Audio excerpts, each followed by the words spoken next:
you know what I'm saying, as a whack artist, we don't give you no platform. You don't get to comment about culture, about politics, all that type of stuff. We don't give you no platform. You just, man, make that whack music. Go ahead. But when you appoint yourself as somebody that people should listen to because, hey, I'm dropping knowledge. I'm dropping knowledge, I'm dropping knowledge, I'm dropping knowledge. When you appoint yourself as that person that's gonna do that, people start looking for you like, okay, well, give me something new. Tell me something I don't know. That's how they look at you.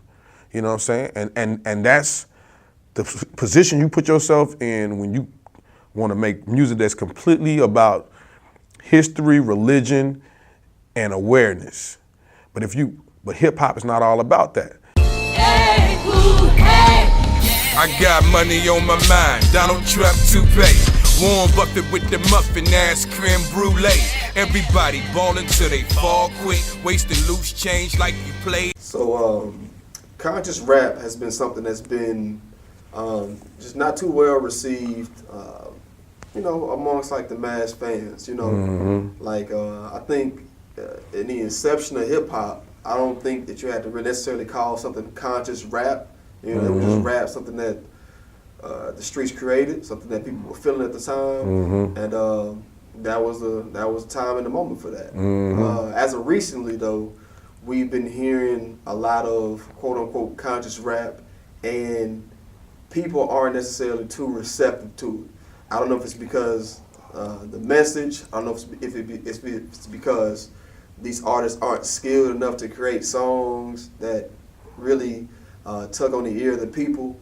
But I want to get your thoughts on, why conscious rap has been, has received a bad name, and why people or why artists try to stay clear of the term or the label a conscious rapper. Oh man, I think like at a time when we were like listening, the hip hop generation, when conscious rap was like kind of like at the forefront of the genre, that was the wave of like Public Enemy, and you got a lot of the East Coast rappers who had a pro-black message to it, and then eventually I think people that actually carried that term on were a group of people who got together and they called themselves the Soul Quarians. And there was a lot of soul R&B singers in the group, but it was also in that collective, it was like producers and MCs. And so the main names people think about when they think about conscious rap off top, I think, started off with Public Enemy, and by the time it got to the 90s, the three dudes who were at the forefront were Talib Kweli, Common, and Mos Def. These were the three rappers that everybody considered to be like culturally aware. I like to put Outkast in that bracket too, because they a lot of their music was just so good sometimes that they would touch on other topics that most quote unquote conscious rappers wasn't really fooling with. But I'm one of the people that I regret the term being like put out there like that, because the simple fact is like, look, everybody's conscious when they make this music. Nobody's sleeping while they're writing, recording, mixing, and mastering this music. This is all a conscious effort. Now, some might be inebriated or high or whatever, but it's a conscious effort being made. Now people don't like to be grouped in that. I don't personally like to be grouped in that category, because I know that you're gonna expect to hear my beautiful black queen go back to Africa, fight the power, hand, fist up in the air, all through my music. And the reality is people might have those emotions and feelings while they're recording or while they're writing music or whatever, but the reality is my life is very diverse. I got people from all walks of life that I come in contact with.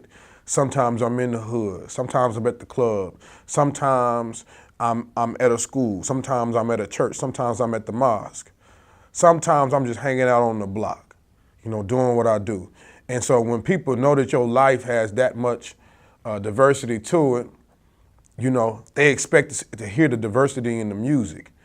And so it's great to have like music that uplifts people all day long, but the message can get kind of it can get kind of repetitive when you don't really do things outside of those topics. You know what I'm saying? If you want to talk about community this and us being kings and queens and us coming from Egypt and, you know what I'm saying, the story of like people in our culture that have helped bring us out of disenfranchisement, you know what I'm saying? People love to hear that story, but at the same time, they don't want to hear it over and over and over and over and over again. That's why we got multiple genres of music. That's why, like, when artists put out an album, they don't want to hear that same album. The fans don't want to hear that same album back for their sophomore project, you know what I'm saying, or their third or fourth project. So I think conscious rap just got a bad rap for the simple fact that people just got tired of listening to certain artists talk about the same things over and over again and not like expanding on different topics or whatever. Now, the three artists that I named, I think they definitely did expand and grow as artists. Mos Def, man, he went from a guy that was just rapping to acting to singing to putting all types of different elements of music in his albums. Common, same thing. These guys grew as artists. Common started off talking about being a four-corner hustler. He was on some real G shit. And then developed into this dude who came like, all of a sudden, they was like, man, is he like a bohemian rapper now? Right. He evolved throughout his career. Same thing with Talib. Talib probably stayed more focused than most and Common when it came to like the type of music that he wanted to do and the type of message he wanted to do, but he still grew as an artist, man, from everything from when he was with the Black Star to putting out his own projects. You know, he probably got one of the most popular songs ever of any conscious rapper would get by. But it was the other folks in the genre that kind of just really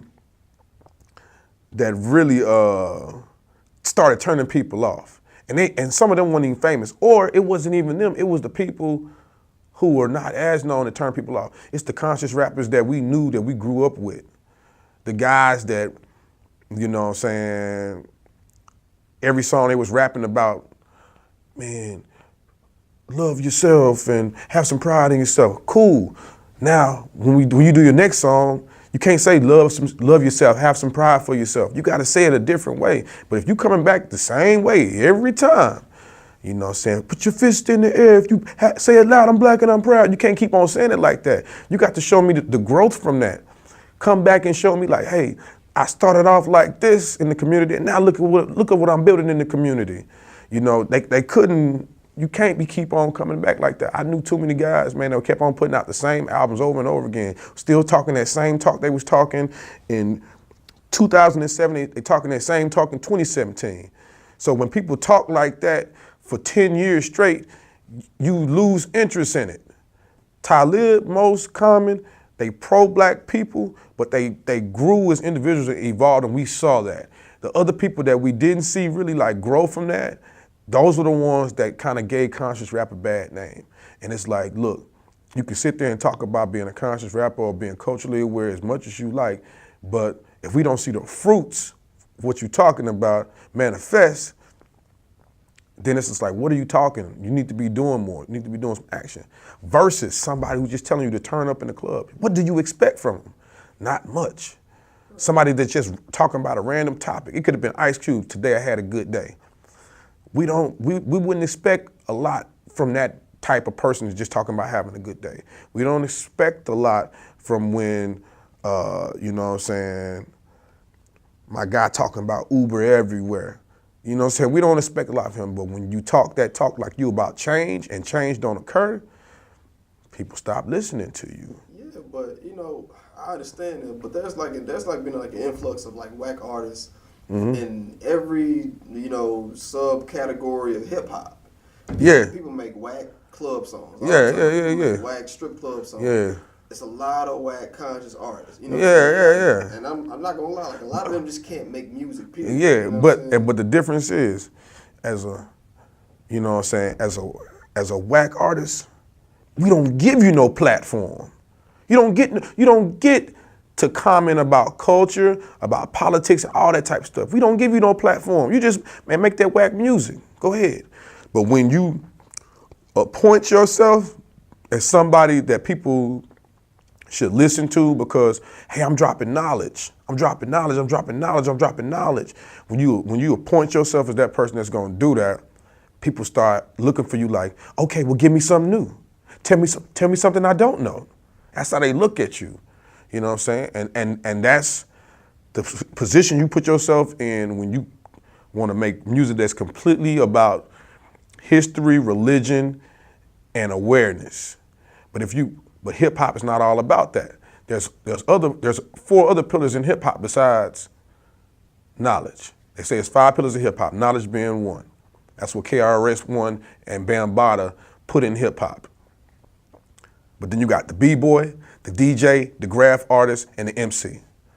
4 different aspects in the culture that all have different perspectives. The B-boy, B-girl, they want to dance. That's the only reason why they there in the genre. To be able to dance and have a good time. The MC, I'm here to get these rhymes off. I'm here to rock the party. The DJ, man, this is music. This is what I'm about. Mixing, mastering, making the dope music. The graph, that's people, they forget about that, but that's the visual aspect of it. That's why we got the videos now, because of the graph artists. That's why we got the cover art now, because of the graph artists. That's why we got the style and everything. So the knowledge is one part of it, but hip hop has 2. That's at the end of the day, that's 20% of hip hop. Got it. So you know. So how do artists, in your opinion, you know, because you make great music. You know, you make music that talks about our experience. Yeah, you make music that you know, that covers a wide range of topics. Yeah, I try to. So you know, you got, you know, love music. I mean, everything. A little bit of R&B. Coming out with a new single. You know, pretty soon. Yeah. That I think is gonna be, you know, it's just a banger. You know. Yeah. And it may not be deemed conscious. It's rap. not. Right, you know, Yeah. but like you say, you know, it's all about talking about that story, that experience, or whatever it may be. How does an artist maintain his success and not be grouped into that conscious rap? Because like I said, as soon as you get that label, like, people don't even want to give you a chance. Yeah, I mean, the best thing I can say for many artists is what Pac taught us.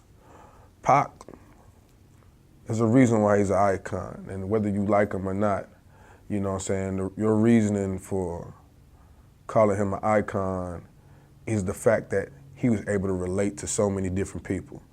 When he did Keep Your Head Up, you know, when he did Dear Mama, Brenda's Got a Baby, you know what I'm saying, that tugged at the heart and the heartstrings of everybody. You know what I'm saying? It touched people in the community that wasn't necessarily just big hip hop fans. It touched everybody.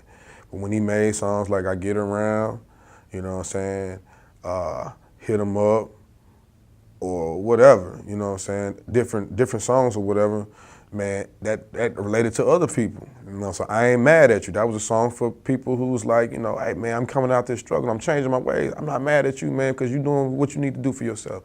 He was able to relate to everybody. And that's what you got to be able to do. You know what I'm saying? A lot of times, my people are culturally aware to the point that they just stop being somebody that is approachable to the average person. If I got this knowledge for you and you like fear approaching me or like kind of leery about approaching me, how can I give you this knowledge? I have to come at you on an eye level. Like, look, this is what I know, but it's still, hey, I'm still just like you too. We all a part of this, you know? Hey, who, hey. I got money on my mind, Donald Trump toupee. Warren Buffett with the muffin ass creme brulee. Everybody ballin' till they fall quick, wasting loose change like you played in that Chuck E. Cheese ball pit. Go ahead, shoot the J, I'm building the roof.